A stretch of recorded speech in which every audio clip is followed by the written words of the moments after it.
tänään minä päätin alkaa hullaantua itse itsestäni. Minä päätin, että minä rakastun itse itseeni aivan totaalisesti. Itse rakkautta parhaimmassa muodossa. Ja siis tämä päätös ja asia tulee sieltä, että minä tajusin, että minä aika paljon kaipaan asioita elämääni joltain muulta ihmiseltä. Mutta minä en anna niitä itse itselleni ensin. Ja joten minä päätin, että minä aion vaan yksinkertaisesti rakastua itse itseeni. Aivan peruuttamattomasti, totaalisesti, hullaantua ihan täysin.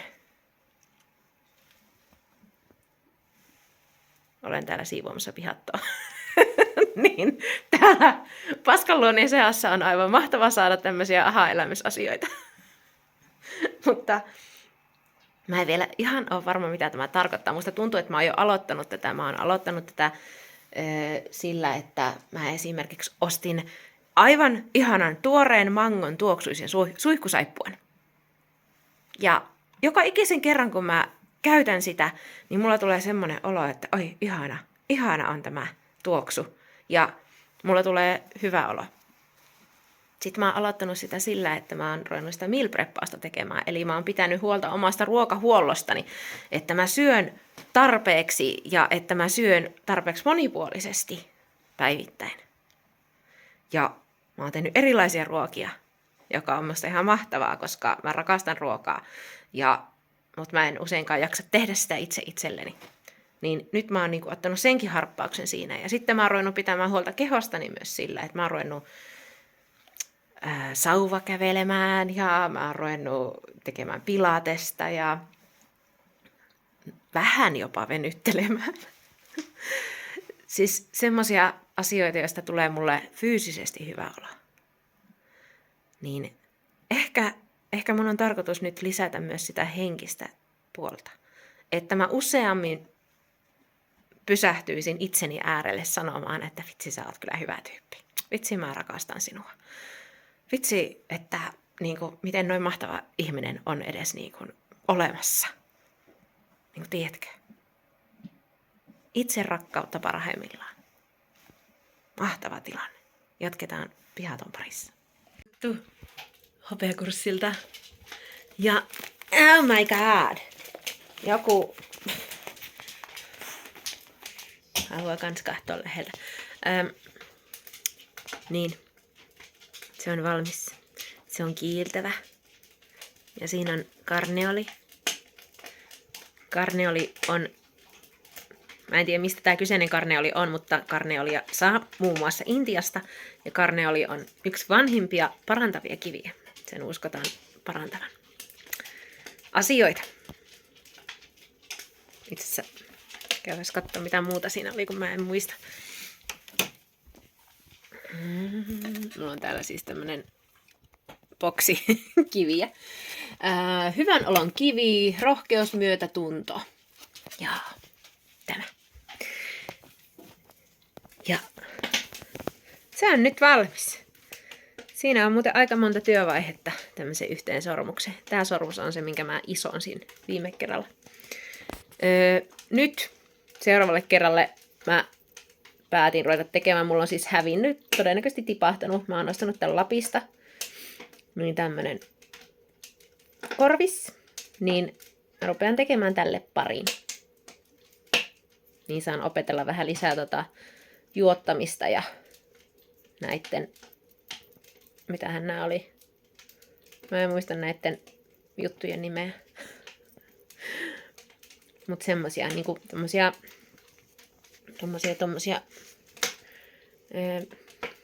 miksi multa häviää kaikki nimet päästä? En muista. Mutta tämmöisen yritän saada tehtyä. Ja nyt viikon aikana yritän suunnitella, että mitä mä alan tekemään sitten niistä levyistä, mitä mä tilasin. Nyt täytyy kyllä myöntää, että mä oon vähän kaduttanut, että mä menin ilmoittautumaan huomiselle rauta-aikafestareille. Ei siis varmasti tosi mukava tapahtuma tulee olemaan, mutta mulla ei ole yhtään markkinaoloa. Mä siis heräsin just päiväunilta. Mä en nuku koskaan päiväunia ja mä toivon, että mä en ole tulossa kipeäksi.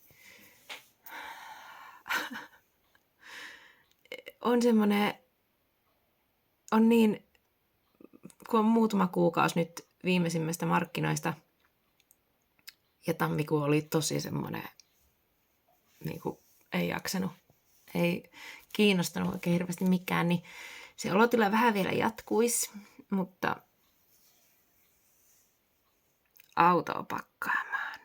Mulla on ihan semmoinen, että mä en edes, musta tuntuu, että viimeisimmistä markkinoista on niin pitkä aika, että mä en muista yhtään, mitä mun pitäisi niinku tehdä. Onneksi ei ole mikään aamuyölähtö, että nämä on yömarkkinat. Ne ovet aukeaa 7 illalla. Sanoin, että mä en näekään mitään tällä hetkellä. Joo, päikkärit ei ole kyllä oikein mun juttu.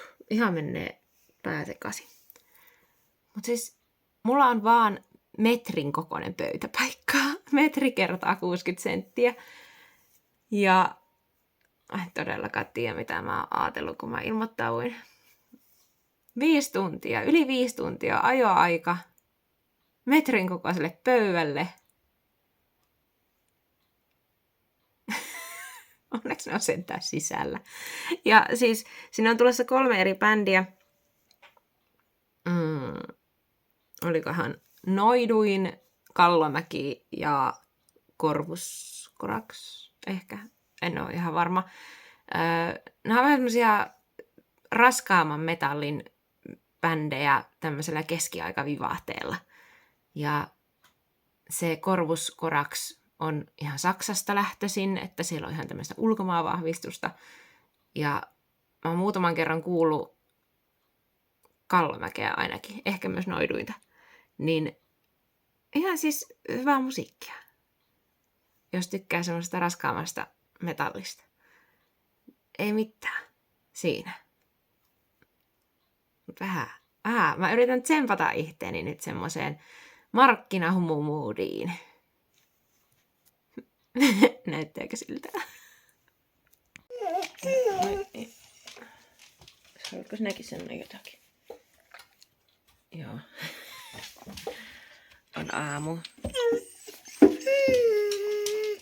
Ja tänään tästä puolelta päivin lähtee Hämeenlinnaa kohti ajamaan. Ja mä ehkä tiedän, miksi mulla on ollut näin vastentahtoinen olo nyt tässä pari viimeistä päivää. Vähän tuntuu sille, että yrittääkö tehdä kipeäksi. Toivottavasti ei. Toivottavasti tää on vaan jotain muuta väsymystä tai jotain. Mutta musta tuntuu tosi hölmölle se, että mulla on ihan muutama hassu laatikko vaan, koska siis se pöytäpaikka on tosi pieni, kun se on metrinen, niin mulla ei lähde kuin muutama hassu laatikko. Ja sitten mä lähden ajamaan 5 tuntia ja mä toivon, että siellä on porukkaa. Ja mä toivon, että mä en ole tulossa kipeäksi. Mutta oltaisiin menossa koiren kanssa siis aamutallille. Vai mitä? Joo. Se on nyt meidän tehtävä. Johan alkaa tulemaan semmonen markkinainnostus takaisin, kun laittoi markkinavaatteet päälle ja vähän tälleen. Se on varmaan tuo, että kun tiedätkö, kuukauden oot, etkä tee, kamala kukku. Koira tuli ihan suoraan jalkojen taakse nukkumaan. Niin, kuukauden oot, etkä tee mitään. Pitäisikään mun hankkia uusi penkki, tämä natisee ärsyttävästi. Niin siihen tottuu siihen tekemättömyyteen tai semmoiseen, että ei tarvii lähteä minnekään. Se on ehkä nyt se suurin. Mä tiedän, että mä oon tosi huono muutenkin aina lähtemään liikenteeseen. Mä tykkään kodistani. Niin sit kun siihen tottuu, että et lähde minnekään, niin sit onkin vaikeaa lähteä pitemmän ajan päästä. Mutta nyt alkaa tuntua ihan silleen, että joo, kivaa, vähän tämmöistä roadtrippiä ja mä tein pieniä laskutoimituksia, niin sekin vähän helpotti, että tää reissun kustannukset on noin 200 euroa polttoaineineen ja pöytineen ja muuta. Että ei ole silleen sen enempää, niin persnettoa ei voi tulla ihan järkyttävästi siihen näin. Ja mä toivon, että siellä on paljon porukkaa, jotka haluaa myös ostaa jotakin. Joo, mulla on kamat autossa ja minä oon kasassa ja pikkuhiljaa tästä liikenteeseen. Mulla on ihan todella outo olo. Musta tuntuu, että siitä on 1 000 000 vuotta, kun mä oon viimeksi ensinnäkään ajanut autolla jonnekin niin kuin pitemmälle. Ja siitä, että mä oon ollut vieraiden ihmisten ilmoilla. Ja siitä, että mä oon ollut markkinoilla. Että mä oon konkreettisesti myynyt omia tuotteitani. Todella erikoinen olotila. Näin sitä vissiin kuukauden lepo on tehnyt tehtävänsä, reilun kuukauden. Mut joo, mitä pitemmälle tässä ajan, niin sitä kivemmalle minusta alkaa tuntua. Että ehkä rupeaa tulemaan semmoset positiiviset mielikuvat, mitkä mulla yhdistyi viime syksynä, koska mä tein tosi paljon semmosia tosi kivoja markkinareissuja, niin ne alkaa nyt ehkä pikkuhiljaa yhdistyä takaisin tähän pitkän matkan ajoon. Tosi erikoista. Ei siinä, mulla on vielä joku 250 kilsaa jäljellä ja ajattelin kohta pysähtyä ja käydä syömässä, koska siis mulla ei ole tänään mikään kiire. Mä oon siellä suurin piirtein 2 tuntia ennen kuin ovet aukeaa ja mulla on tosissaan vaan se metrin paikka, niin ei ole hirveä kiire sen laittamisessa.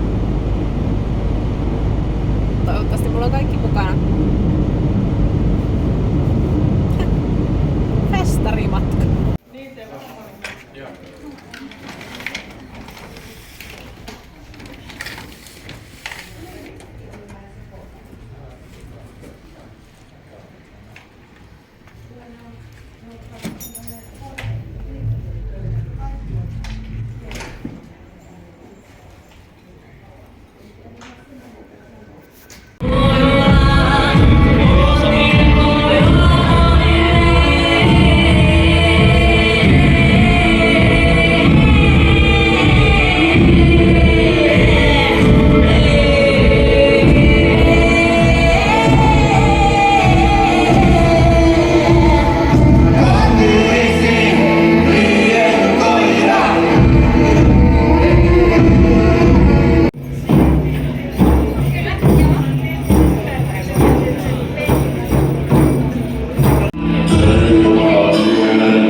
Ajoinko minä tänään 5 tuntia Hämeenlinnaan ja nyt lähden ajamaan 5 tuntia pois Hämeenlinnasta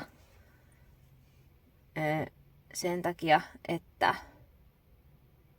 tein 100 euroa per snettaa. Kyllä. Kyllä. Ja ajanko minä tämän päivän nimissä 10 tuntia sen takia, että kerkesin käydä kuuntelemassa bändejä muutamia minuutteja kutakin. Koska siihen expotilaan, missä oli myynti, niin siihen ei kuulunut yhtään, ei mitään. Siellä oli pakko olla ovi kiinni, koska savukoneet olisi häirinnyt jotain laitteita. Ja siinä ei kuulunut mitään, yhtään musiikkia. Niin kyllä, mä ajoin. Muistaako Satu taas nyt vähän aikaa sen, että Satu ei lähde enää uusiin tapahtumiin? Jossa ei ole minkäännäköistä varmuutta siitä, että onko sinne tulossa ihmisiä yhtään vai ei. Niin kyllä, Satu ei enää lähde uusiin tapahtumiin. Minä totesin tämän jo viime syksynä ja nyt se piti ilmeisesti todeta taas. Siis oli ihan todella vähän ihmisiä. Kauhean mukavan oloinen tapahtuma taas. Siis niin kuin tosi mukavia ihmisiä ja semmoinen hyvän tuulen tapahtuma, mutta myynnillisesti 100 euroa. En saanut siis kuluja pois. En ruvennut edes laskemaan paljon, mulla mennyt tähän niinku työtunteja, mutta todellakaan. 100 myynti. 100 euroa myyntiä. Mä yritin ottaa tän silloin aikaisemmin silleen, että no ei se mitään, lähdenpähän kuuntelemaan bändejä. No, mutta ei kuulu niitä bändejä. Kyllä tää oikeasti enemmän naurattaa kuin itkettää. Siis onneksi ei nyt ollut tämän kalliimpi tapahtuma, vaikka olikin täällä tosi kaukana. Mutta uudet tapahtumat on hankalia. Et ikinä pysty tietämään, etkä ikinä pysty ennustamaan, että tuleeko sinne ihmisiä vai ei. Bändit kuulosti hyvälle sen muutaman minuutin, mitä mä kerkäsin käydä niitä tuossa välissä katsomassa. Mä lähden tässä ajamaan kotiin. Joo. Minusta tuntuu, että Satu lähtee jonnekin huoltoasemalle nyt ensimmäiseksi hukuttamaan viimeisetkin kolikkonsa hampurilaiseen.